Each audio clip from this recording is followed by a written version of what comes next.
시간에 이 말씀 기초로 보아스를 보내심이라는 제목으로 함께 말씀의 은혜 나누실 때 하나님의 은혜가 충만하시기를 바랍니다. 말씀의 제목 한번 따라해 보겠습니다. 보아스를 보내심. 네, 감사합니다. 우리 룻기는 언뜻 보면은 룻이라는 여인의 신데렐라 이야기 같습니다. 그러나 우리가 룻기를 보다 잘 이해하려면 하나님의 인애의 관점에서, 하나님 관점에서 바라봐야 됩니다. 우리 룻기는 하나님의 날개 아래 보호를 받으러 온 한 이방 여인을 향한 하나님의 인애에 대한 이야기입니다. 오늘 말씀을 보면 하나님은 그 여인에게 인애를 베푸시기 위해서 이제 구체적으로 한 사람을 보내주십니다. 그 사람이 누구일까요? 예, 맞습니다. 보아스입니다. 이 보아스는 예수님의 예표로 여겨지기도 하는 인물로서 하나님의 인애의 상징인 것이에요. 하나님은 진실로 자기를 찾고 의지하는 자들에게 보아스를 보내주십니다. 우리 하나님은 오늘날에도 사랑하는 자들에게 보아스를 보내주십니다. 보아스를 만나게 해주십니다. 자, 그러면 룻은 어떻게 보아스를 만나게 되었습니까? 그리고 보아스는 어떤 사람이었으며 또 룻에게 어떤 은혜를 베풀었습니까? 오늘 말씀을 통해서 보아스를 보내시는 하나님의 인애를 우리가 배울 수 있기를 기도합니다. 또 주를 사랑하고 그의 날개 아래 보호를 받으러 나온 모든 분들이 우리 본문의 룻처럼 보아스를 만날 수 있기를 기도합니다. 하나님께서 보아스를 보내주실 것입니다. 1절부터 보겠습니다. 우리 1절은 문맥적으로 볼 때 1장에 연결되는 내용이에요. 2장에 나와 있지만은 1장에 연결되는 내용입니다. 즉 1장 22절에 보면 나오미가 모압 지방으로부터 그의 며느리 모압 여인 룻과 함께 베들레헴에 왔는데 거기에 나오미의 죽은 남편 엘리멜렉의 친족으로서 유력한 자였던 보아스라는 사람이 있더라는 것입니다. 이렇게 이제 오늘 말씀이 시작되는 거예요. 2절을 보시기 바랍니다.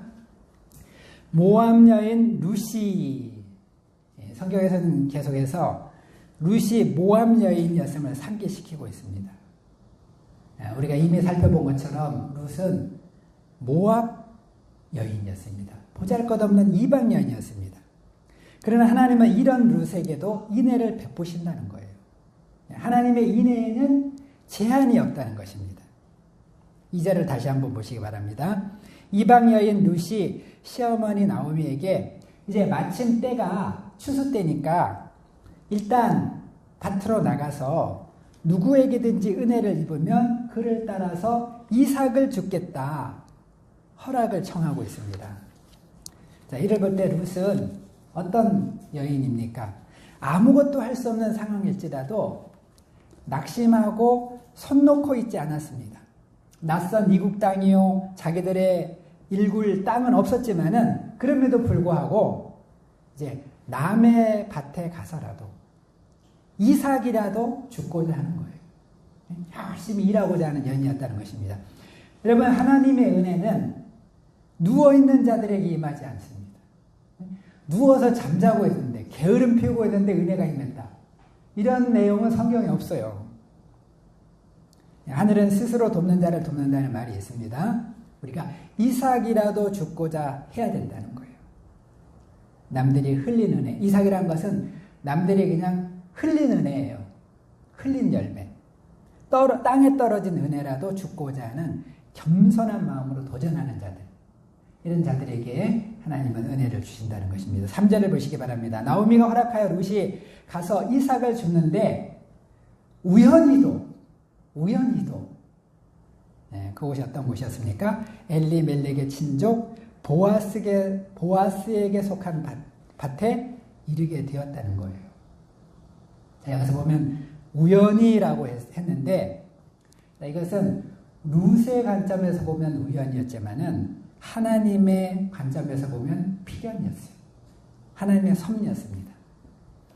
4절을 보시기 바랍니다. 그때 마침 또 어떤 일이 일어났습니까? 하필 그때 보아스가 베들레헴으로부터 와서 보리베는 자들과 인사를 나누고 있었어요. 자, 아무리 밭에 왔어도, 보아스의 밭에 왔어도 보아스를 만나지 못하면 끝이에요. 근데 마침 그때 또 보아스가 와 있는 거예요. 이게 확률적으로 볼 때 쉬운 것이 아닙니다. 자, 이 또한 하나님의 섭리였다는 것입니다. 하나님의 자녀들에게는 우연이 없습니다. 모든 것이 필연인 것입니다. 모든 일들, 모든 사건마다 하나님의 선하신 뜻이 다 있다는 거예요. 우리를 버려두지 않으시고 항상 섭리 가운데 인도해 주시는 하나님께 감사와 찬양을 돌려드립니다. 우리가 범사에 하나님의 선하신 뜻이 있음을 인정하고 불평하지 않고 원망하지 않고 낙심하지 않고 하나님의 선하신 뜻을 찾으며 이루어드리는 삶을 살 수 있기를 기도합니다.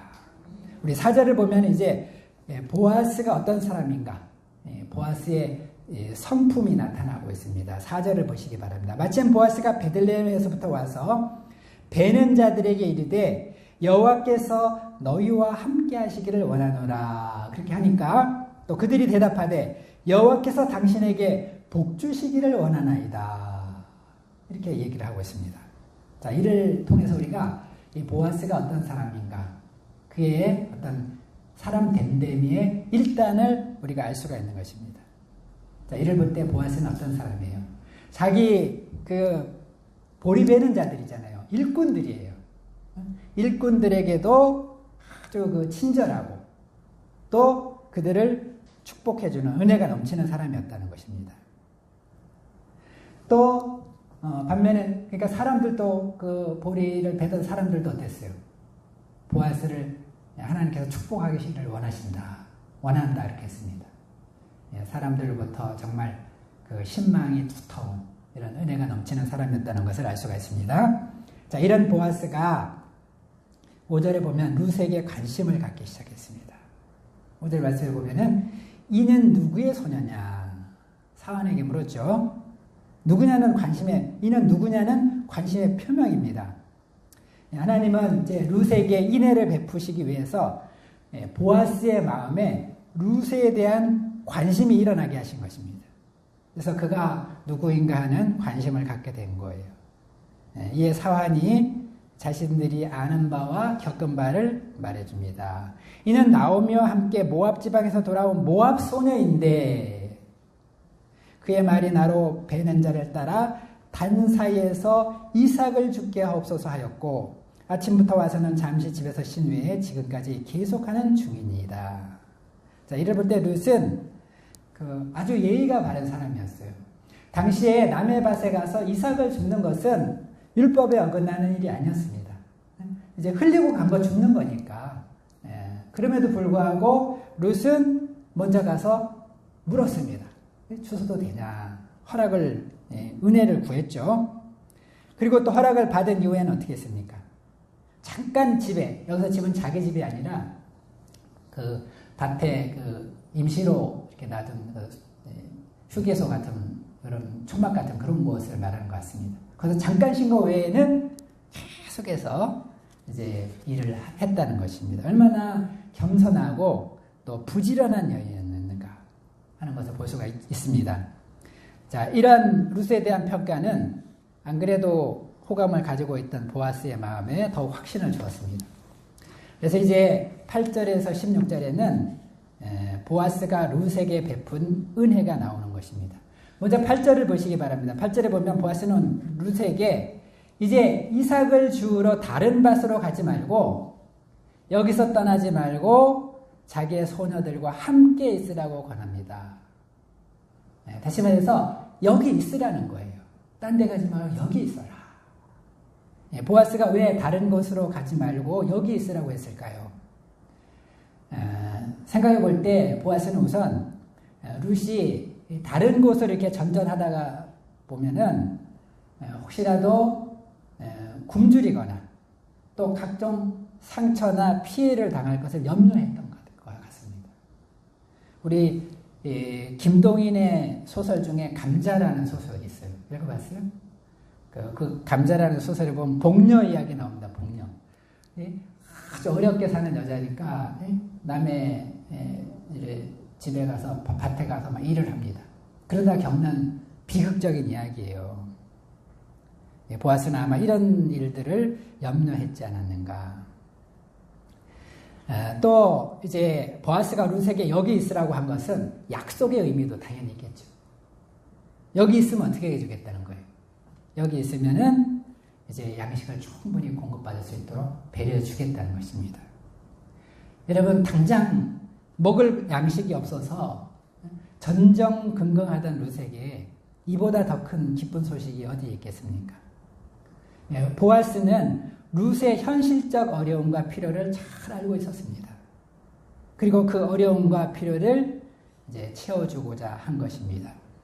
자, 그러므로 이제 룻은 이삭을 주우러 이곳저곳 배회할 필요가 없어요.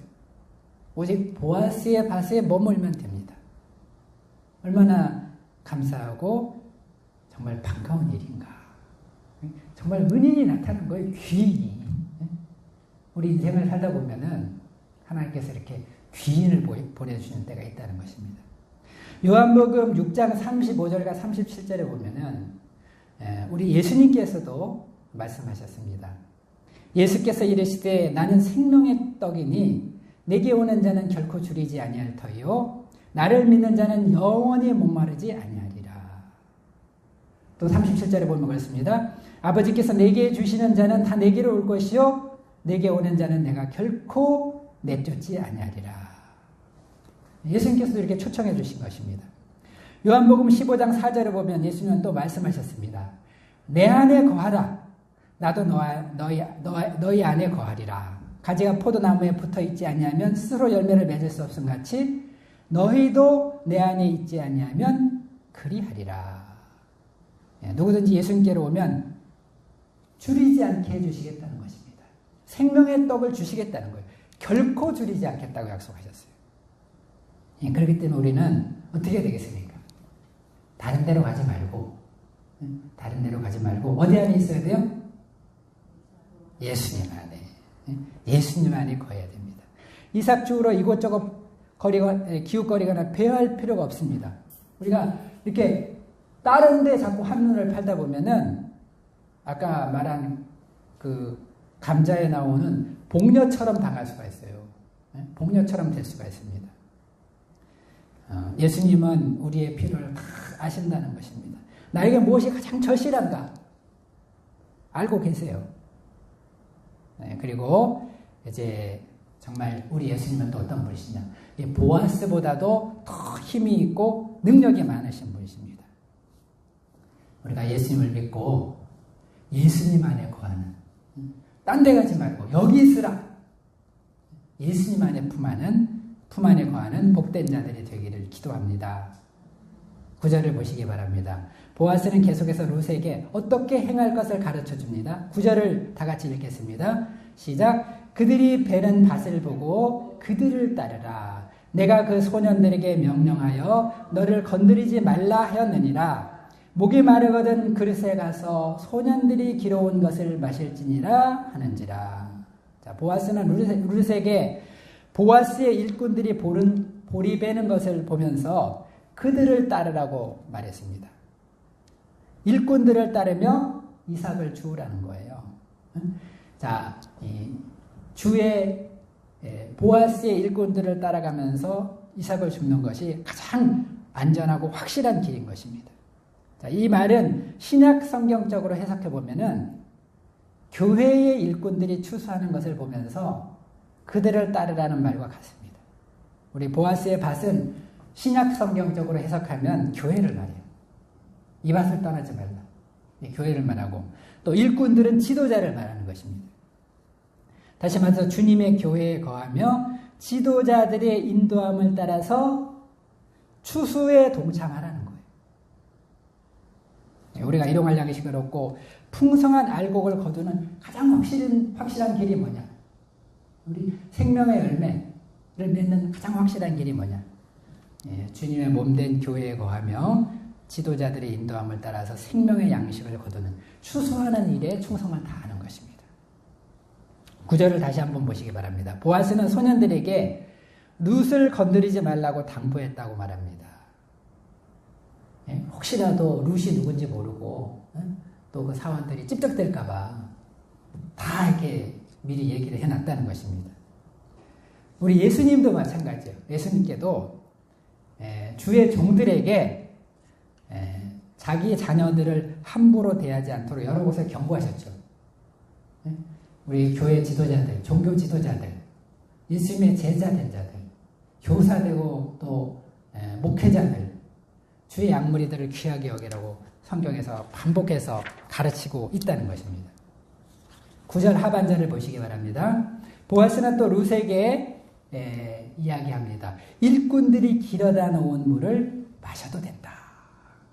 자, 중동에서 물은 피보다도 귀하다 그랬죠. 보아스는 그런데 룻에게 이 물을 마시라고 한 거예요. 길어다 마시라고 하지도 않았습니다. 일꾼들이 길어다 놓은 물을 함께 마시라는 거예요. 얼마나 또 이거는 굉장한 특혜를 베푸는 것입니다. 요한복음 7장 37절에 보면 예수님도 말씀하셨죠. 누구든지 목마르거든 내게로 와서 마시라. 나를 믿는 자는 성경의 이름과 같이 그 배에서 생수의 강이 흘러나리라. 누구든지 목이 마르다면 이제 예수님께로 가서 마시면 됩니다. 예수님께로 와서 마셔야 됩니다. 다른 물들은 우리에게 일시적으로는 만족을 줄 것 같아도 참 만족을 주지 못합니다. 오직 예수님이 주시는 성령만이 우리 영혼을 온전하게 만족하게 해주실 수 있는 거예요. 세상의 다른 것들은 다 유혹을 합니다. 이것이 가장 맛있다. 이것이 가장 달다. 이것이 가장 만족을 준다. 유혹하지만 아니에요. 예수님만이 우리에게 참 만족을 줄 수 있습니다. 왜 그럴까요? 우리는 오직 하나님만으로 채워질 수 있는 빈 공간, 다시 말해서 영혼을 가진 자들이기 때문에 그래요. 우리 영혼을 주셨는데 하나님은 이 영혼이라는 것은 오직 하나님만으로만 채워질 수 있어요. 다른 걸로는 안 채워져요. 아무리 채워도. 그렇기 때문에 이 영혼은 성령의 충만함을 받아야 되는 거예요. 생수, 예수님 주시는 생수를 마셔야 되는 거예요. 10절을 보시기 바랍니다. 보아스의 일방적인 은혜에 대한 룻의 반응입니다. 보아스가 정말 이렇게 엄청난 은혜를 막 베풀어 주니까 룻이 어떻게 반응했습니까? 10절에 보면은 어떻게 따르죠? 룻은 엎드려 얼굴을 땅에 대고 절을 했다 그랬습니다. 최고의 경의 표시를 한 거죠. 땅에 엎드려가지고 절을 했다는 거예요. 자, 룻의 이 반응 어떻게 생각하십니까? 너무 과하다고 생각하세요? 과한 것이 아닙니다.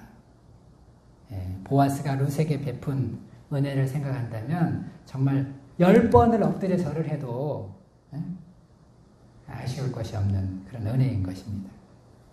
자, 여기서 우리는 또 주님이 우리에게 베푸신 은혜를 생각해 봐야 돼요. 하물며 우리가 주님께 받은 은혜는 어떠합니까? 보아스가 정말 이 룻을 살려주잖아요. 그렇지만은 예수님은 우리에게 어떤 은혜를 베푸셨어요? 정말 이 보아스의 은혜하고도 또 비교할 수가 없는 것입니다. 예수님의 은혜는 정말 우리가 땅에 엎드리는 정도가 아니라 그냥 땅바닥에 온몸을 깔고 엎드려 경배를 해도 부족한 은혜인 것입니다. 정말 너무나 큰 은혜를 우리는 받은 자들이에요. 자, 그럼에도 불구하고 우리는 어떻게 하기 쉽습니까? 감사를 모르는 사람이 너무나 많다는 거예요. 주님의 은혜, 정말 우리 주님의 은혜를 안다면 우리가 그냥 땅바닥에 그냥 완전히 깔려서 그 신부님들이 사제 서품 받을 때 하듯이 그렇게 땅에 완전히 그냥 땅에 엎드려서 그냥 쫙 깔고 은혜를 감사를 표시해도 부족하지만은 감사가 없는 사람이 너무나 많다는 거예요. 우리가 주님께 표시할 수 있는 가장 기본적인 감사의 표시, 또 그 예의의 표시가 뭐예요? 그게 예배입니다. 그러니까 우리가 하나님께 감사하다면 제일 우리가 기본적으로 드릴 게 예배인데 예배에도 소홀한 사람들이 굉장히 많다는 것입니다. 이것은 주님께 대한 정말 도리가 아니라는 거예요. 도리가 아니다. 우리가 주님의 은혜를 잊지 않으며 경배하는 삶, 예배드리는 삶을 살 수 있기를 기도합니다. 성경적으로 볼 때 예배는 인생의 목적이에요. 인생의 목적이 뭐라고요? 하나님을 예배하는 것입니다. 하나님의 영광을 돌리고 하나님께 예배드리는 게 인생의 목적이에요. 삶의 목적이에요. 하나님이 우리를 창조하신 목적이에요. 우리를 통해 찬양을 받으시라고 우리를 창조하셨다 그랬습니다. 그렇기 때문에 우리는 정말 주님께 드리는 예배를 생명보다도 소중하게 여겨요. 우리가 예배를 생명보다도 소중히 여기며 평생토록 주님께 감사하고 경배드리는 삶을 살 수 있기를 기도합니다. 이것이 대단한 게 아니에요. 기본이다. 가장 기본적인 자세다. 10절을 다시 한번 보시기 바랍니다. 룻은 엎드려 절을 하면서 보아스가 자신에게 어찌하여 이런 은혜를 베푸냐. 그 은혜를 베푸는 이유를 물어보죠. 나는 이방 여인이거늘 당신이 어찌하여 내게 은혜를 베푸시며 나를 돌보시나이까.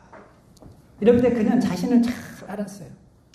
자기가 얼마나 은혜 받을 자격이 없는 자인가. 자아를 잘 발견하고 있었습니다. 또 그리고 그런 자기에게 베푸신 그 은혜를 감사할 줄 알았다는 거예요. 당연히 여기지 않았습니다.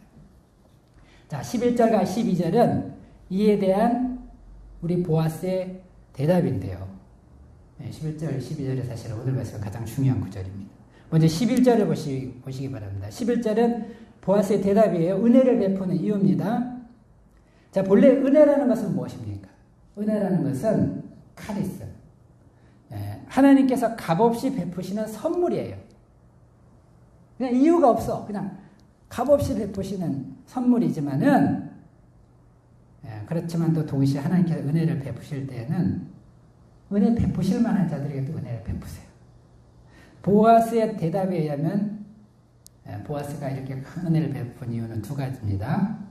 첫 번째 이유는 무엇이에요? 첫 번째는 룻의 효도 때문입니다. 효도. 11절 상반절을 보시기 바랍니다. 보아스가 그에게 대답하여 이르되 내 남편이 죽은 후로 내가 시어머니에게 행한 모든 것과, 자, 남편이 살아있을 때에는 자기 남편의 어머니니까 효도하는 것이 어떻게 보면 당연하고 자연스럽습니다. 자기 남편이 얼마나 귀한 사람이에요.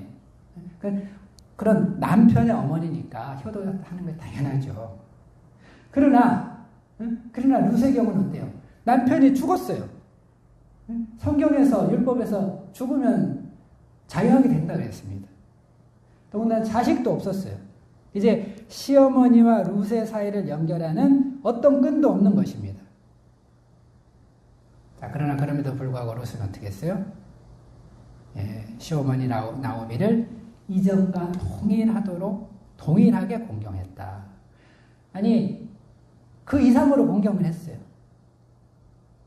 그러니까 참 사람들이 감동을 받는 거죠. 자, 사람들이 감동하면 하나님도 감동하십니다.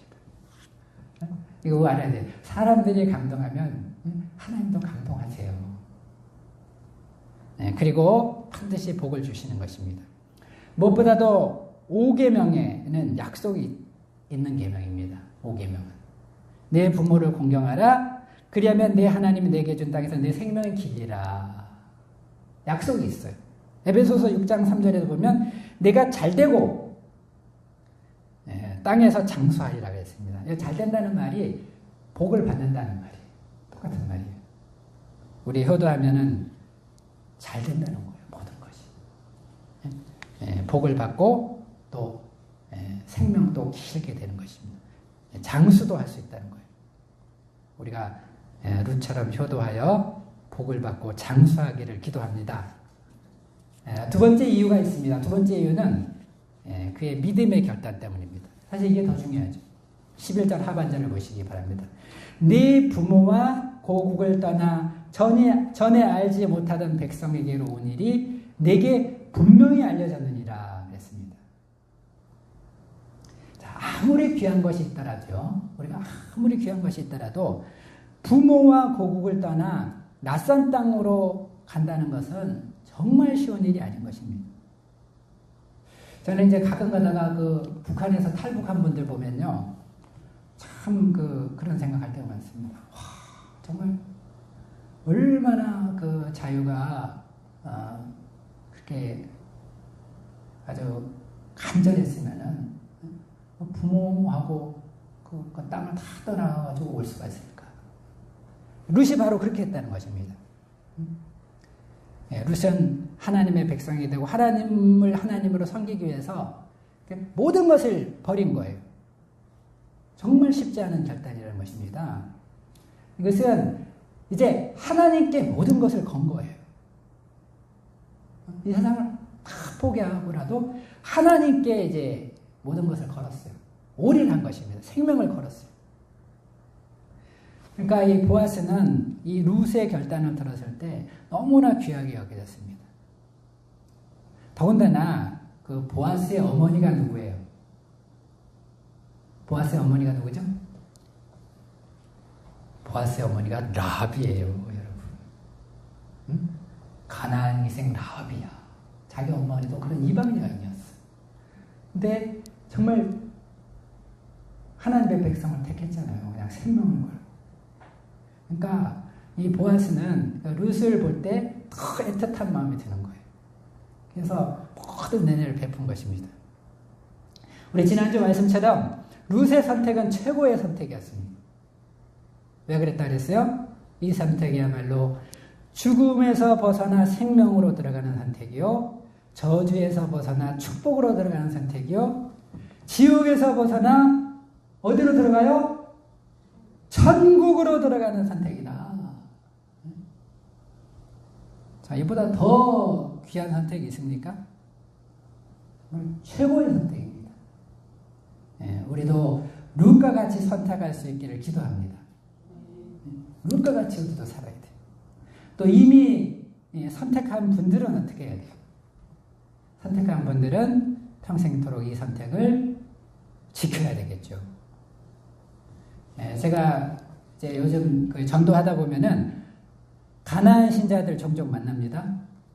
가나안 신자 알죠? 거꾸로 하면 뭐예요? 안 나가 신자. 예전에는 신자였는데 요즘은 교회 안 나간다는 거예요. 이런 사람들 종종 만납니다.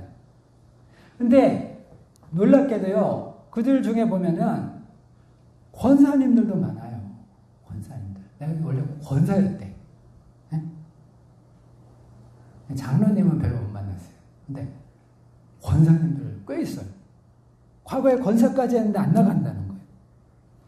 그러면서 또 하는 말들을 보면 완전히 뜬구름 잡는 얘기해요. 뭐 그냥 착하게 살면 되지 않겠냐는 등 막 이렇고 저렇고 이야기들을 합니다. 충격이에요. 우리가 이렇게 하면 안 된다는 것입니다. 우리가 선택도 중요하지만 끝까지 지키는 것은 더 중요하다. 고린도전서 15장 2절에 보면 뭐라고 했습니까? 너희가 만일 내가 전한 그 말을 굳게 지키고 헛되이 믿지 아니하였으면 그로 말미암아 구원을 받으리라 그랬어요. 굳게 지켜야 돼요. 한 번 선택한 것으로 끝나는. 내가 구원 예수 영접했다.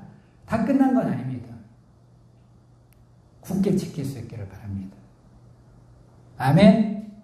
아멘. 우리 12절은 이제 보아스의 축복이에요. 12절 말씀을 읽어보겠습니다. 시작. 여호와께서 내가 행한 일에 보답하시기를 원하며 이스라엘의 하나님 여호와께서 그의 날개 아래 보호를 받으러 온 내게 온전한 상 주시기를 원합니다. 자, 이유가 두 가지니까 축복도 두 가지예요. 먼저 그는 룻의 효도에 대해서 하나님께서 보답해 주시기를 원한다 그랬어요. 상 주시기를 원한다는 거예요. 상 주시기를 원하신다. 우리 효도에는 상이 있다 그랬죠? 약속이 있다 그랬습니다. 하나님은 제가 보니까 심지어는요, 불신자들도, 하나님의 축복권에 들지도 않았어요. 불신자들조차도 효도하면 복을 주는 걸 제가 많이 봤습니다. 많이 봤습니다. 효도하면 복을 받습니다. 또 12절 하반절에 보면은 보아스는 루스의 믿음의 결단을 뭐라고 했냐면은 이스라엘의 하나님 여호와의 날개 아래에 보호를 받으러 온 것으로 보면서 그에게 온전한 상을 주시기를 원한다고 했습니다. 자, 여기서 그의 날개 아래 보호를 받으러 온 내게 온전한 상 주시기를 원하노라. 이 말을 통해서 보아스가 그 룻의 결단을 어떻게 보고 있는가 우리가 알 수 있다고 했습니다. 보아스는 룻의 결단을 정말 하나님의 날개 아래 보호받으러 온 것으로 본 거예요. 하나님께 정말 찾아온 것, 하나님의 그 보호를 받으러 찾아온 것으로 봤다는 것입니다. 세상에서 가장 갸륵하고 아름다운 일로 본 거예요. 실로 세상에서 룻과 같이 모든 것을 희생하고서라도 이렇게 하나님을 선택하는 것보다 또 하나님께 피하는 자보다 더 아름답고 칭찬받을 일은 없다는 것입니다. 세상에서 가장 아름다운 일이 뭐예요? 여호와께 피하는 것. 하나님을 선택하고 여호와께 피하는 것입니다. 왜 그렇습니까? 이것은 창조주 하나님을 알아본 것이고 하나님 어떤 분인가 알아본 것이고 또 그분에 대한 무한한 신뢰의 표시이기 때문에 그래요. 신뢰란 말은 무슨 말이에요? 믿음이란 것입니다. 최고의 믿음이라는 거예요. 이 히브리서에 보면 하나님 아까도 읽었지만 뭐래요? 하나님은 믿음을 기뻐하시고 믿는 자들에게 상 주시는 분이세요. 그렇기 때문에 보아스도 룻을 칭찬하면서 그에게 상 주실 것을 기도하고 있는 거예요. 그리고 사실은 누가 상이에요? 본문에서는 보아스 자신이 상인 것입니다. 여러분 믿음의 결단, 또 이 믿음의 실천, 믿음을 지키는 일에는 상이 있습니다. 그 증거가 어디 있어요? 히브리서 11장 6절이잖아요. 하나님 11장 6절에 보면 뭐라 했어요? 믿음으로 나온 자들이 어떤 분이라 했어요? 하나님은 상 주시는 분이시다. 하나님은 믿음으로 나온 자들, 믿음으로 사는 자들, 특별히 모든 것을 내가 잃더라도 하나님께 전적으로 의지하는 자들, 하나님을 의뢰하는 자들, 그런 자들에게 상을 주신다. 그런 자들에게 보아스를 보내주신다. 여러분 세상에서 가장 아름답고 갸륵한 일, 칭찬받을 일은 하나님을 믿고 그분께 모든 것을 맡기고 그분을 찾아오는 것입니다. 여호와의 날개 아래 보호를 받으러 나오는 것입니다. 자발적으로 결단하고 실행하는 거예요. 이 일이야말로 하나님께서 보실 때 가장 아름다운 일이요 칭찬받을 일입니다. 그렇기 때문에 또 반드시 상이 있어요. 보는 보아스를 보내주십니다. 보아스를 만나는 여러분들이 다 되시기를 바랍니다. 이곳에 있는 분들에게 다 보아스를 보내주실 줄로 믿습니다. 보아스를 다 만나시기 바랍니다. 13절은 룻의 대답이에요. 룻은 이제 이런 또 보아스의 말에 사용하거나 거부하지 않았습니다. 하나님의 은혜는 사용하면 안 돼요. 은혜를 받기를 원한다. 내가 이 은혜를 받기를 원합니다. 분명히 의사를 표시했습니다. 그러면서도 자신은 하나반도 못한 자인데 이렇게 위로와 기쁨의 말을 주셨다면서 감사했어요. 또 감사 표시해야 돼요. 그는 겸손의 사람이요 감사의 사람이었습니다. 결론적으로 하나님은 사실은 내용은 더 이어져요. 그러나 오늘은 길어져서 여기서 마치겠습니다. 결론적으로 하나님은 룻의 효도와 믿음을 갸륵하게 여기시고 보아스를 보내십니다. 하나님은 우리의 일거수일투족을 다 보시는 거예요. 우리의 중심을 다 깨뜨려 보십니다. 하나님은 속일 수가 없어요. 하나님 속일 생각 절대 하지 마시기 바랍니다. 사람은 속일 수 있어요. 일시적으로. 그러니까 하나님은 속일 수 없습니다. 하나님 우리의 중심을 다 보고 계십니다. 하나님은 특별히 우리의 믿음과 믿음의 결단을 귀하게 보시는 거예요. 우리도 부족하지만 룻과 같이 정말 하나님 앞에서는 믿음의 결단, 믿음의 삶을 통해서 은혜를 받는 자들이 되기를 기도합니다. 이 보아스를 보내주시는 복된 사람들이 다 되기를 기도합니다.